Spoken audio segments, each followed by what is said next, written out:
Então vamos lá, gravando agora. Ó, vamos lá, vamos continuar aqui a nossa aula, né? A gente estava falando lá no último dia. Lá na nossa aula, eu anotei aqui, a gente ia começar a falar sobre citoesqueleto, não era? Sobre a estrutura do citoesqueleto na célula. E então, lá no citoesqueleto celular, né? Recordando, o que a gente falou até agora? A gente já falou de várias organelas, de várias estruturas presentes na célula, né? E as funções relacionadas a cada uma delas. E agora a gente ia falar sobre o citoesqueleto, né? A característica do citoesqueleto. Então vamos lá, eu vou projetar aqui para vocês, só um minutinho, deixa eu abrir aqui a apresentação.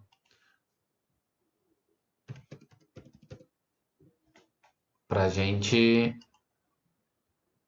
ver o citoesqueleto e as características do citoesqueleto.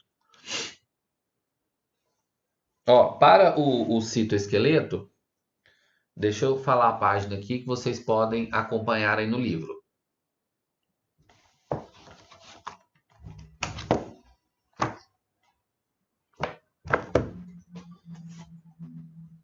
Só um minutinho. Então, passo o livro aqui.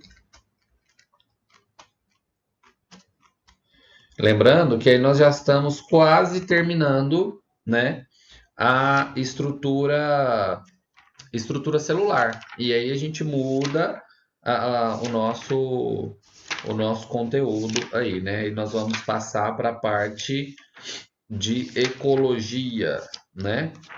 Mas vamos lá para falar sobre a estrutura do citoesqueleto. Deixa eu colocar aqui no slide e a gente começa e eu falo a página para vocês.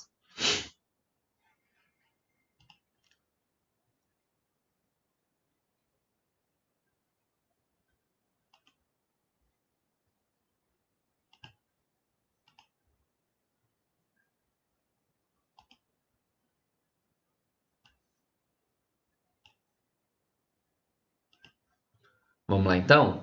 Ó, aqui, deixa eu projetar.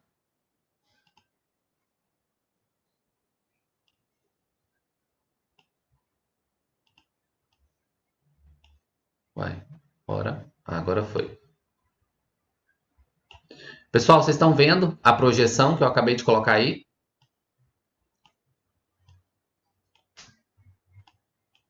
Deixa eu organizar aqui, colocar vocês no cantinho de cá, para eu conseguir ver vocês conversando comigo, né? Deixa eu colocar no cantinho de cá. Então tá bom então. Ó, vamos lá. Deixa eu só achar a página aqui, que aí a gente faz pelos dois, né? A gente faz pelo slide e a gente, quem quiser olhar aí e acompanhar, pode fazer também pelo livro. Ó, vamos lá então. Nós tínhamos falado nas outras aulas sobre núcleo, sobre mitocôndria, né? Sobre várias características da célula. Agora, nós vamos falar sobre a característica de revestimento dessa célula, né? O que reveste essa célula? Como que funciona essa célula e quais são as estruturas responsáveis, então, pelo funcionamento, né? E a estrutura responsável pela formação estrutural dessa célula, que vai ser basicamente essa estrutura que nós vamos falar, que é o citoesqueleto, tá? O citoesqueleto, o que ele é? O citoesqueleto é uma estrutura, né, que vai estar presente, então, em células eucariontes, tá? Lembra qual que é a diferença? Lembra que tinha célula procarionte, que era bactéria, e célula eucarionte, né, que são células animais, vegetais, fúngicas.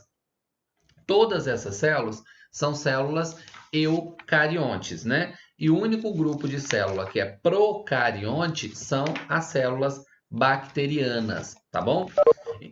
Então, esses filamentos, eles são componentes principais, né? Ou esse citoesqueleto é componente da célula eucarionte, tá? Pessoal, essa parte das estruturas que fazem parte do citoesqueleto estão na página 236 e 237, tá? 236 e 237, tudo bem? Então, naquela página da atividade, até que eu passei para vocês, né? Que eu passei a atividade da página 237. Então, 236 e 237. Vamos lá, então, para nós continuarmos aqui. Então, qual é a função dessa estrutura, né, que nós conhecemos como citoesqueleto? A gente tem que pensar o seguinte: em uma célula que é definida só pela membrana, essa célula que é definida só pela membrana, a membrana, qual é a característica dela? Ela é maleável, não é? Então, ela é até conhecida como mosaico fluido, bicamada fosfolipídica, com proteínas aderidas, e aí ela fica fazendo movimento. Se essa membrana é maleável, então significa que é necessário alguma estrutura para manter a forma dela, tá? Porque se a gente for pensar numa célula procarionte, por exemplo, em uma bactéria, a bactéria tem parede celular, certo? Bactéria, então, tem a estrutura rígida em torno, né? Que é uma parede. Se a gente for pensar também em uma célula vegetal também tem uma parede, uma estrutura ali. Então, desculpa. Então, quando a gente fala dessa forma, então quando a gente fala das células animais, as células animais, para manter o formato delas, né, como elas não têm parede, célula do nosso corpo, por exemplo, não tem parede celular, é só membrana plasmática. Então, como essa célula do nosso corpo não tem parede, só tem membrana, qual é a primeira função, então, da estrutura que é o citoesqueleto? Ele define a forma que essa célula se organiza, tá? A forma com que essa célula tem.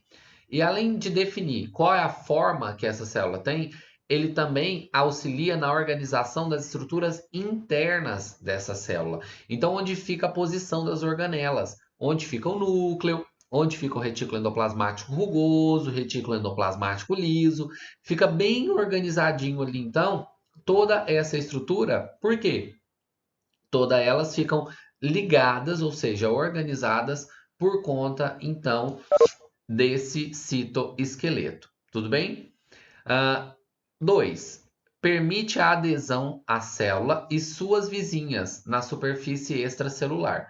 Uma característica extremamente importante é o seguinte: quando a gente fala de célula, para que uma célula forme um tecido, é necessário que essa célula se junte aqui à célula vizinha a ela. Então, ela tem que se juntar, tem que se prender a essa célula vizinha a ela. E quando ela se junta, a estrutura do citoesqueleto vai auxiliar nesse encaixe entre as células, tá bom? Então, ela auxilia nesse encaixe entre as células. Então, o citoesqueleto é extremamente importante também por esse motivo, porque ele auxilia nesse contato entre uma célula e outra, ok? Depois, ele possibilita o deslocamento do material interno de uma célula. Aí você vai pensar o seguinte: ué, professor, mas você acabou de falar que ele define a organização, certo? Ele define, ou o citoesqueleto define a organização da estrutura da célula. Mas só que não, as organelas, né, principalmente as pequenas, elas não estão grudadas nesse citoesqueleto, né? Se eu for pensar, por exemplo, Gustavo já entrou? Que é agora que eu vi o recado. Ah, tá. Então tá. Gustavo Henrique. É porque a janelinha do recado ficou de lado aqui. Então vamos lá, ó, continuando aqui então. Então, nesse caso, o que acontece? Todas as vezes que eu tenho essa estrutura, né, que é o citoesqueleto, organizando a célula por dentro, ele vai ter então um entrelace, eu vou mostrar para vocês, e as organelas vão ficar aqui encostadinhas. Opa, passei demais, o que eu fiz? As organelas vão ficar ali organizadas entre esse citoesqueleto. Lembrando que as menores conseguem se movimentar. Um lisossomo e um peroxissomo, por exemplo, né? Professor, o que é lisossomo e peroxissomo? Aquela enzima que nós falamos que é uma enzima digestiva.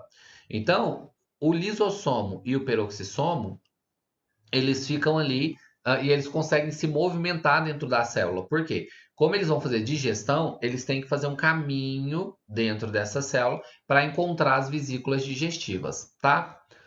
3, ele vai... Ah, não, já falei que ele possibilita o deslocamento, né? E 4, essa estrutura também do citoesqueleto, ou do citoplasma, lá no citoesqueleto, ela é responsável por movimentos ameboides, pela contração muscular e pela movimentação dos cromossomos, cílios e flagelos, tá? Então, toda essa organização ali, dessas fibras que formam o citoesqueleto, também são responsáveis pela movimentação de cílios e flagelos. Então, anote bem essa informação aí, porque é extremamente importante a gente lembrar que os cílios e flagelos só têm movimento por conta dessa presença dessa estrutura. Oi? Não? Tudo bem? Então, dessa estrutura, né, que tem a presença dos cílios e a presença dos flagelos, ok? Tudo bem? Tudo tranquilo? Então, vamos lá. Continuando aqui, então. Dá uma olhada nessa estrutura aqui. Nós temos uma ameba e aqui em cima nós temos um glóbulo branco, tá? Lembrando que a ameba é um protista de vida livre, então é uma única célula, um indivíduo unicelular que tem vida livre e sai movimentando, buscando aí alimento no ambiente. E nós temos o glóbulo branco, que é uma célula de defesa do nosso corpo. Dá uma olhada nessas estruturas aqui, ó, que eu estou mostrando para vocês agora com a seta.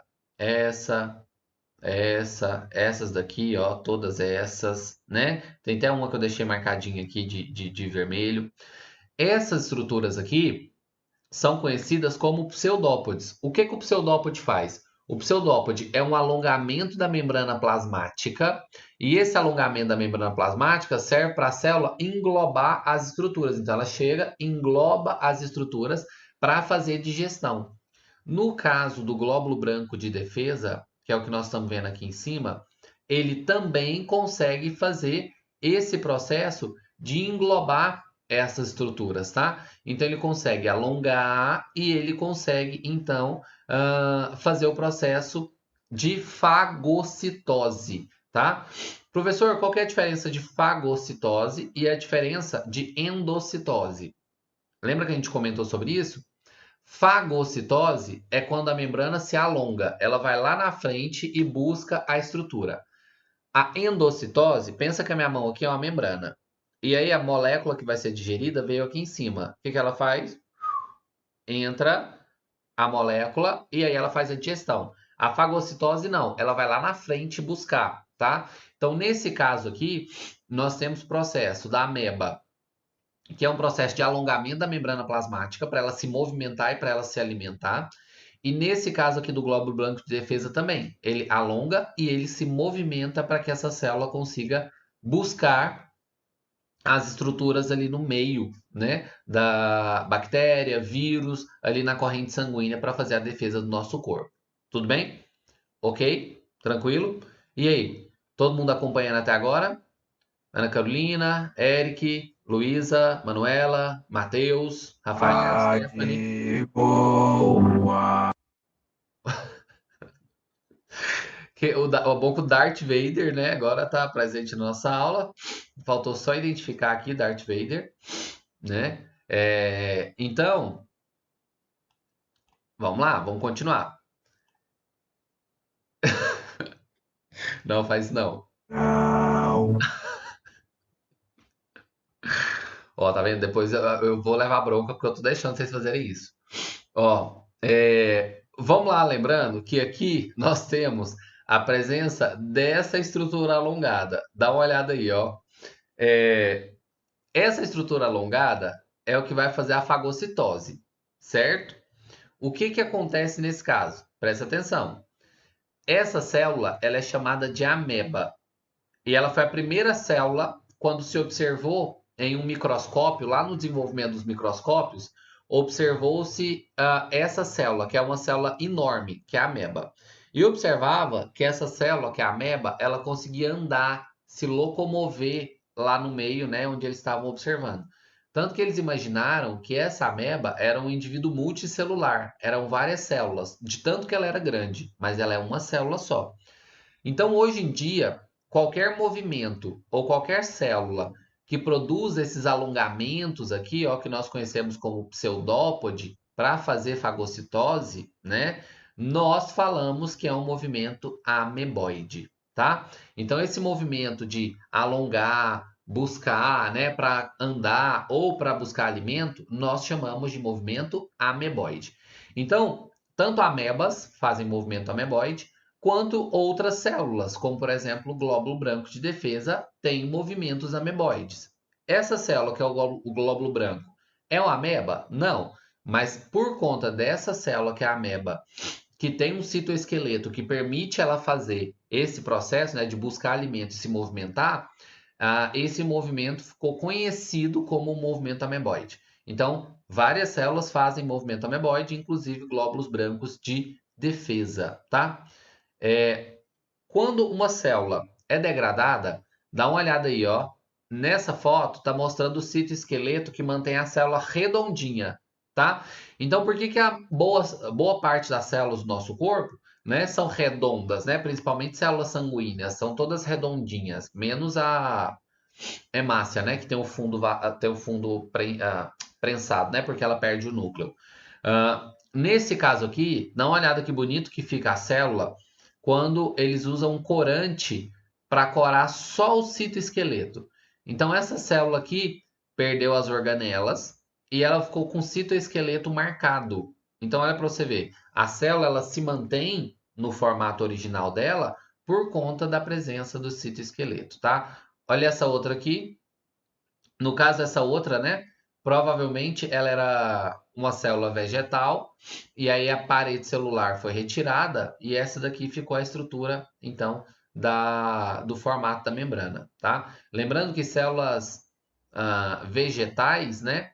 Tem menos estruturas internas de citoesqueleto. Por quê? Porque ela já tem uma parede que reveste. Então, ela tem uma parede rígida. Então, as estruturas internas dela de citoesqueleto são um pouco menos, né, em menos quantidade, menores, comparados a uma célula animal, por exemplo. Então vamos lá. O citoesqueleto ele é formado por três conjuntos. Anotem isso daí, por favor, tá? Anote isso daí. Esses três conjuntos de filamentos são microtúbulos, microfilamentos ou filamentos de actina ou filamentos intermediários, tá? Então, são os três tipos de microtúbulos, ou os três tipos, desculpa, de filamentos que apresentam em uma célula: microtúbulos, filamentos de actina ou microfilamentos e filamentos intermediários, tá? Esses três. Quando a gente fala desses daí, cada um deles vai realizar uma função diferente, tá? Então, cada um tem a sua própria função. Posso passar? Quais são as funções de cada um deles? Anotaram? André, Ana, Leonardo, Luísa, Manuela, Gustavo, Matheus, Rafa. De boa? Então tá. Então vamos lá, continuando aqui.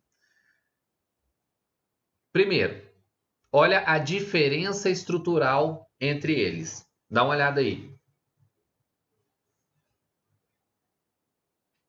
No microfilamento de actina, nós temos dois complexos, né, formado por proteína, que forma esse filamento aqui, e ele tem uma estrutura mais fina, tá? Então ele vai ter essa estrutura aqui mais fininha, mais alongada. Nesse outro, que é o microtúbulo, por isso que chama túbulo, que forma como se fosse um tubo mesmo, com meio vazado, ele vai ter um conjunto de filamentos formados por uma grande quantidade de subunidades, tá? Então, olha, enquanto um tinha 7 nanômetros, o outro tem 25 nanômetros. E os filamentos intermediários, o próprio nome já fala, ele não é nem do tamanho do microfilamento, com só 2 camadas de proteína, nem do microtúbulo, que são várias estruturas proteicas. Ele é intermediário em relação à quantidade e tamanho. Por isso que nós chamamos de filamento intermediário, tá? Então, esses três aí. Qual que é a função de cada um desses daí. E como que eles estão organizados. Dá uma olhada nessa célula. Membrana plasmática em cima, membrana plasmática embaixo. Olha a organização. Vou dar um zoom aqui, tá? Olha a organização dos filamentos. Ó, aqui nós temos retículo endoplasmático rugoso, tem uma mitocôndria aqui no cantinho, tem outra mitocôndria aqui, ó, um pedacinho do retículo endoplasmático rugoso vazando para cá, tá?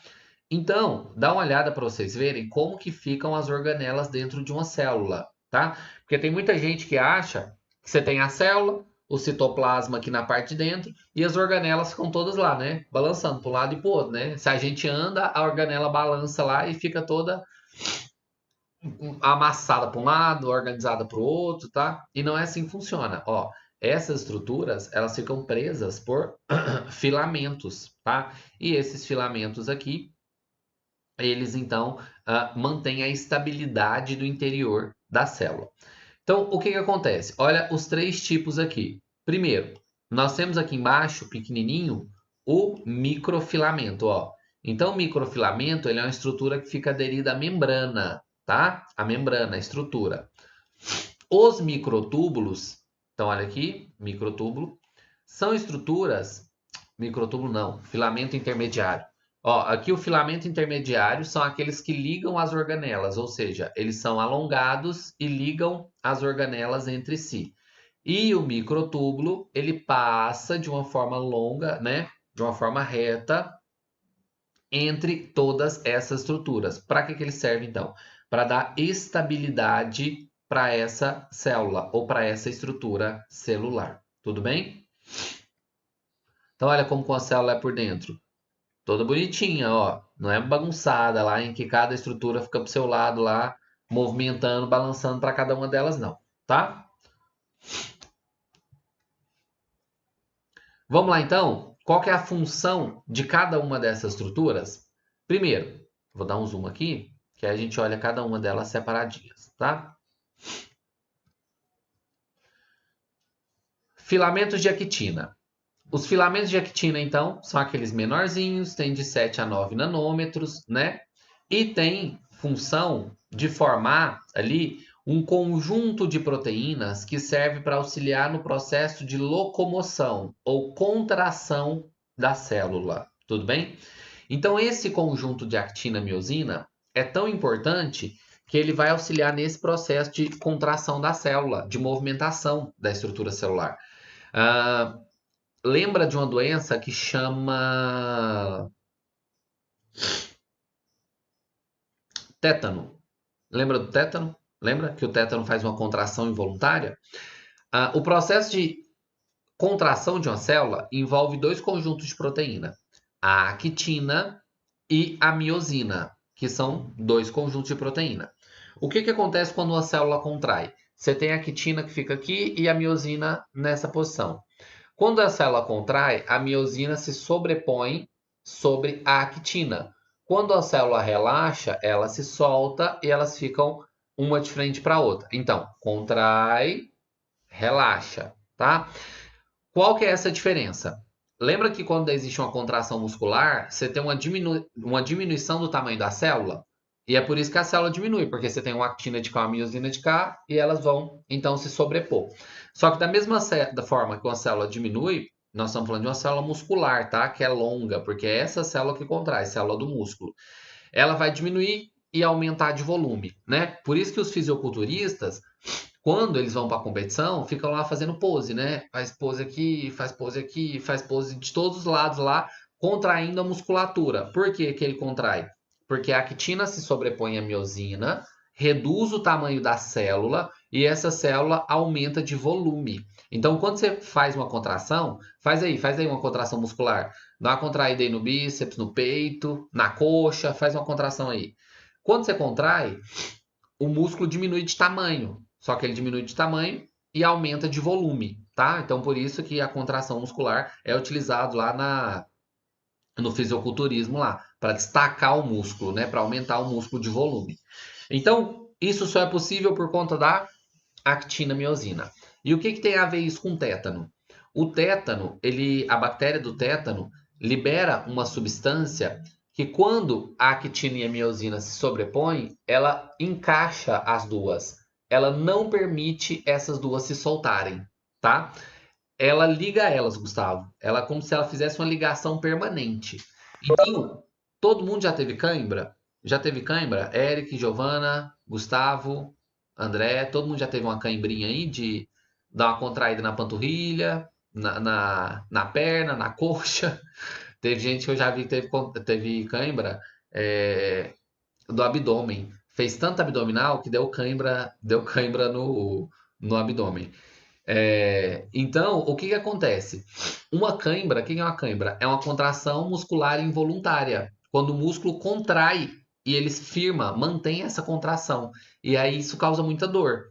No caso da doença, né, que é o tétano, o que acontece? Quando a actina e miosina se sobrepõem, a toxina não permite com que ela se solte. Então fica uma contração muscular. Então ela se prende como se fosse uma cãibra. E aí isso vai aumentando para o corpo inteiro, tá? E normalmente ela vai paralisando a musculatura do corpo daquela pessoa ou daquele animal, porque pode ser tanto animal quanto pessoa pode ter tétano. Então ele vai interferir na actina e miosina. Tudo bem? Próximo, microtúbulos. Qual é a função do microtúbulo? Então a gente já viu que ele tem mais ou menos 24 nanômetros, são longos e cilíndricos, tá? Com meio oco, que a gente comentou, e estão ligados ao centrosomo. O que significa centrosomo? Centrosomo é a estrutura média da célula, tá? Esse centrosomo vai ser como se fosse o meio da célula. Então, esse microtúbulo fica ligado ao meio da célula ou as estruturas relacionadas ao meio da célula, tá? Então, o que ele confere para a célula? Como se fosse uma estabilidade. É uma estrutura que dá estabilidade. Além disso, ele vai orientar cílios e flagelos. Professor, mas o cílio e o flagelo não saem da membrana? Sai. Então, o microtúbulo também sai da membrana para auxiliar no processo de orientação dos cílios e flagelos, tá? E também, uma última função dele, ele organiza a migração das vesículas. Quais vesículas? Aquelas vesículas digestivas, né, de degradação. Então, ele orienta essas vesículas de degradação ali dentro do citoplasma, tudo bem? Então, você tem aí um processo de movimentação de cílios e flagelos e organização de estruturas internas no citoplasma, ok? Então, olha para você ver como que ele é importante. Lembrando que ele é aí o principal, ou principal não, né? O maior dentre eles, tudo bem? Então, ele é o maior dentre essas estruturas aí. Próximo e último, filamento intermediário. Qual que é a característica do filamento intermediário? Ele tem ali mais ou menos 10 nanômetros de diâmetro, tá? Ele é composto por diferentes grupos de proteína e eles formam uma rede que dão resistência mecânica e estrutural para a célula. Então, nesse caso aqui, o filamento intermediário é o que vai se alongando e se juntando às organelas. Então, ele prende em várias organelas para manter o equilíbrio entre as organelas, para manter a estrutura das organelas, tá? Tanto que a gente tem aqui uma imagem de cada um deles, né? Então, olha, os filamentos de actina são todos retos aqui e alongados, né? E ficam relacionados à membrana plasmática. Os microtúbulos ficam ligados desde o centro da célula até as extremidades da membrana plasmática e alongando para fora, né? Se for um cílio ou se for um flagelo. E os microtúbulos, olha para vocês verem como que ele fica esparramado aqui todo dentro da célula. Por que ele está esparramado aqui? Porque ele dá sustentação para as organelas dentro do citoplasma, tá? Ok? Tudo bem? Tudo tranquilo? Então tá bom então. Todo mundo conseguiu entender? Eric, Giovana, Gustavo, Luísa, Manuela, Nanda. Sim, sim, sim, sim, sim. Então tá bom então. Vamos continuar então. Ó, continuando. Deixa eu ver aqui. Deixa eu tirar o zoom. Ó, aqui outra imagem para a gente ver como que funciona, né, de uma maneira lateral, né? Então nós temos aqui, ó, a actina na parte de baixo, ligada à membrana plasmática, os intermediários aqui nessa parte do meio, os microtúbulos, né, ou túbulos intermediários, ligando então as organelas entre si, ó, o retículo endoplasmático rugoso, uma mitocôndriazinha aqui, e aqui no meio, né, em azul, nós temos então os microtúbulos, que são os maiores e que vão dar estabilidade para a estrutura da célula. E aí, vocês sabiam que uma célula, o interior de uma célula era assim? Ou não? Ou não lembrava disso? Nunca tinha visto?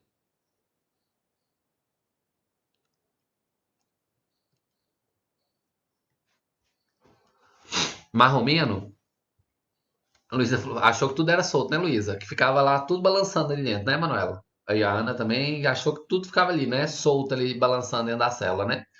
Pendia para um lado, as organelas tudo para um lado. Pendia para o outro, as organelas tudo para o outro. Então, tá vendo? Tem tudo ali, ó, ligando ali por dentro para manter a estrutura estável ali. Ó, deixa eu ver aqui. Ah, tá. A função de cada um deles. Vamos lá, então. Microtúbulos. Quais são as características principais? Eles são finos e ocos, formam moléculas chamadas tubulinas e são diferentes entre células animais e vegetais, tá? E vão partir, né, de uma estrutura chamada centrosomo. Essa parte aqui é importante, ó. E eu falei, e agora, por favor, me respondam aí no chat, principalmente. Por que que os microtúbulos são diferentes em células animais e vegetais? Ou todos eles, né? Todos eles vão ter uma pequena diferença em células animais e vegetais, mas principalmente os microtúbulos. Por quê?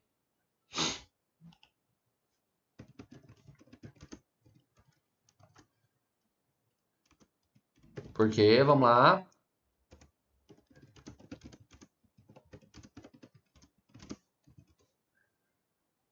Ninguém? Não acredito, não. Falei isso agorinha. Tem 5 minutos que eu falei isso. Eles são diferentes em estruturas animais e vegetais porque na célula vegetal tem presença de parede celular, né? Então tem uma estrutura rígida em volta, né? Lembra lá que parece um hexágono, 6 ladinhos? Então, como ela tem essa estrutura em volta, a estabilidade da célula ela já é bem estável, porque ela já tem essa estrutura. Então, ele vai ter uma menor quantidade de microtúbulos nessa estrutura, e esses microtúbulos, então, eles vão ter algumas pequenas diferenças para manter essa estabilidade interna da estrutura celular, tá bom? Continuando, então. Filamento de actina. Filamento de actina pode estar ligado ao filamento de miosina, tá? Então, quando ocorre isso? O filamento de actina estará ligado ao filamento de miosina, principalmente em células musculares, tá? Principalmente em células musculares, em que vai acontecer o processo de contração. Então, é nesse local em que a actina está relacionada à miosina, tá? Se posicionam lado a lado ou entrelaçam, formando uma rede, principalmente próximo à membrana plasmática. Pode aumentar ou diminuir seu tamanho. Olha aqui, ó, a gente falou lá do músculo, tá bom? E definem o ectoplasma e o endoplasma, tá? Professor, qual que é a diferença de ectoplasma e endoplasma? Esses dois são líquidos presentes na célula, tá? Então, os dois são líquidos presentes na célula. Só que o endoplasma é aquele que vai principalmente ficar presente ali próximo, né, ou na estrutura das organelas, na estrutura em torno das organelas ali, e o ectoplasma, então, ele vai estar fazendo um preenchimento geral da organela, tá? Ou, desculpa, da estrutura celular. Mas o que é importante a gente lembrar dessa relação aqui da actina? Principalmente isso daqui, ó, que elas conseguem diminuir de tamanho, tá? Então, ela consegue diminuir de tamanho. Ah, então, essa estrutura aqui vai diminuir de tamanho porque ligação da actina com a miosina, redução do volume ou do tamanho de uma célula, que a gente tinha comentado ali. Vamos continuando. Então, vamos lá. Além de forma celular, também permite a mesma. Tá. Então, o que que acontece com essa estrutura do citoesqueleto? A gente comentou lá no comecinho, tá? Ele permite a movimentação interna dos componentes. Tá errado esses seus aqui. Vou até arrumar aqui agora. Digitei. Opa, foi lá para cima. Ficou trocado. Deixa eu só trocar essa letra aqui.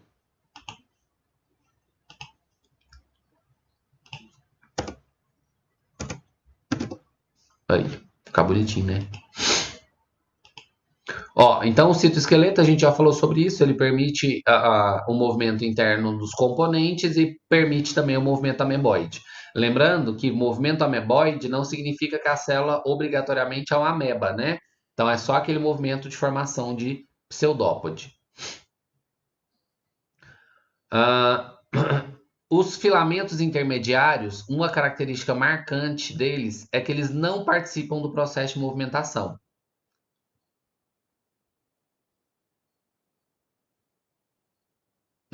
Aqui para SUS componentes, que aqui é espanhol e biologia ao mesmo tempo. Aula multidisciplinar, tá vendo? Aqui a coisa é chique, meu amigo. Então, ó, nesse caso aqui, vamos lá para os próximos. Filamentos intermediários. No caso do filamento intermediário, um exemplo deles é a queratina, tá? Alguém mais lembra aonde que acontece queratina? Então, a queratina ela vai acontecer, como a gente está vendo aqui, dentro da célula, formando movimento intermediário. Aonde mais acontece queratina? Alguém lembra? Ninguém lembra de nenhuma estrutura formada por queratina? E aí? Gustavo respondeu, ó. Cabelo. Cabelo também é uma estrutura formada por queratina. Então, observe como que essa proteína, que é a queratina, ela é importante no nosso desenvolvimento celular. Então, ela vai ficar dentro da célula, auxiliando o processo de estabilidade. Então, ó, ela estabiliza a estrutura interna, não tem relação com o movimento. E ela vai ser produzida em grande quantidade em algumas células para liberação, né? Como, por exemplo, nas células dos insetos, para formar uma estrutura de revestimento, que é a queratina, e de animais que têm cabelo, como nós, vai formar pelos e cabelos, queratina, tá bom? Aqui tem mais uma imagem para mostrar como que elas funcionam, ó. Filamentos de microtúbulos, então eles vão lá do centrômero, próximo do núcleo, né? Estabilizando a estrutura da célula.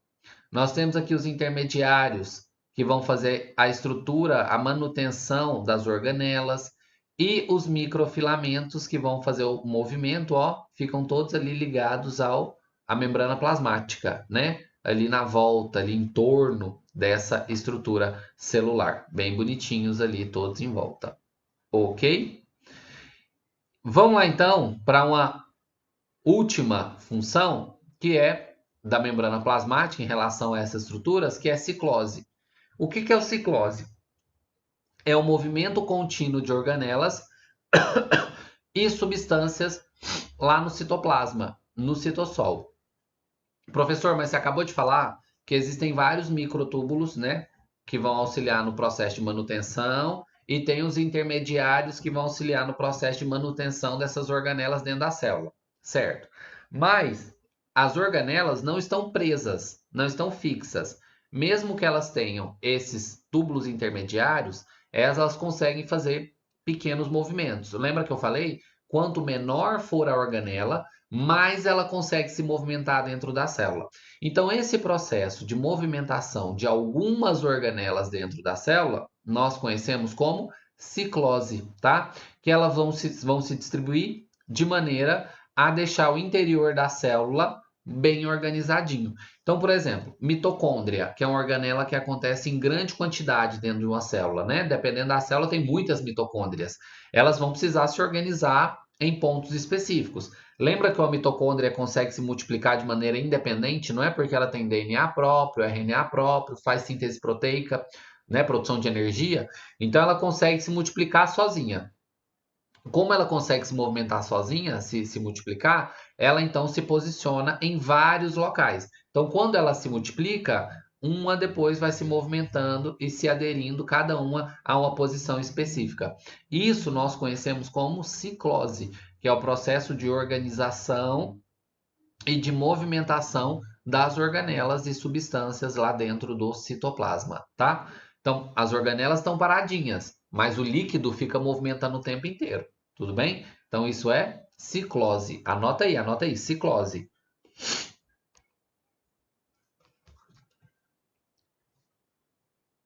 Ok? Então, vamos. Aqui tem o movimento ameboide, para fazer a representação aqui, ó.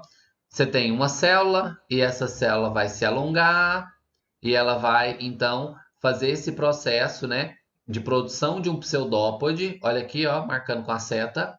O pseudópode é um alongamento da membrana e esse alongamento da membrana então depois vai trazer todas as organelas e uma célula vai andando, uma célula que tem movimento de pseudópode, né, de movimentos, produção de pseudópode, como a ameba, ele vai então andando. Professor, ela vai deixar sempre pedacinhos para trás? Não, tá? Nem sempre. Algumas vezes um pedacinho da membrana pode ficar preso em alguma estrutura, mas nem sempre isso acontece. Quando é uma célula, um glóbulo branco de defesa, por exemplo, esse glóbulo branco está banhado no sangue, no líquido, então ele não vai fazer isso. Isso aqui são células que podem estar em superfícies sólidas, tá? Elas podem deixar, então, algumas partes da membrana plasmática quando elas se movimentam. Se ela estiver em ambiente líquido, né, em ambiente totalmente líquido, 100% líquido, ela não vai deixar esse resquício aqui para trás, tá? Então ela vai alongar e depois todas as organelas são movimentadas para vir para a parte da frente. E aí ela vai andando de maneira muito lenta com a produção de pseudópode. Ok? Pessoal, então na próxima aula eu vou falar sobre o movimento do flagelo, sobre centríolo e vou falar sobre plastos, tá? Vou falar sobre cloroplasto, vou falar sobre a estrutura de armazenamento de amido, né? Que aí nós temos leucoplasto ali. Mas hoje a gente para por aqui em movimentos ameboides, tudo bem? Então, movimentos ameboides, nós paramos aí nessa parte aí, ok? Certo, certo.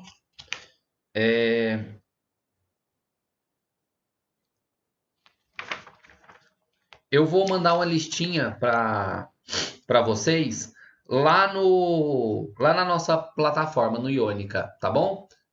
Fala, Gustavo.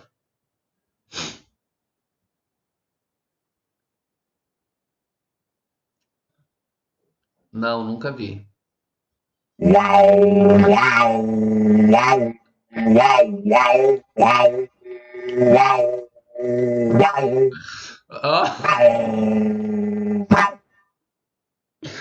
Eu não sei se isso é o sábio de luz ou se isso é um cachorro rosnando. Eu não sei, eu tô na dúvida ainda qual dos dois que é, Gustavo.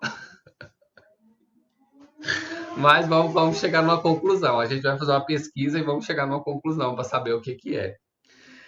Tá, pessoal? Então eu vou fazer uma atividade para vocês lá na plataforma, na Iônica, e quando tiver pronta, provavelmente hoje à tarde eu consigo terminar, aí eu falo para a Tati avisar vocês, tá? Mas vocês já entraram na sala? A Iônica tá lá certinho, só entrar no site que vai ter a sala de vocês lá. Cada um tem uma sala com as matérias. Entra lá para ver certinho, tudo bem? Então um abraço para vocês, vão lá tomar um cafezinho, vamos tomar uma água, ir no banheiro, que agora vocês têm aula de novo, tá bom? Tchau, tchau, gente. Muito obrigado para vocês, por vocês estarem aqui e até a próxima aula.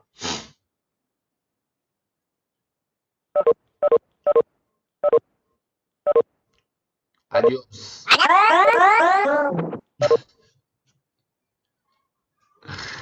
Gustavo, baixaria.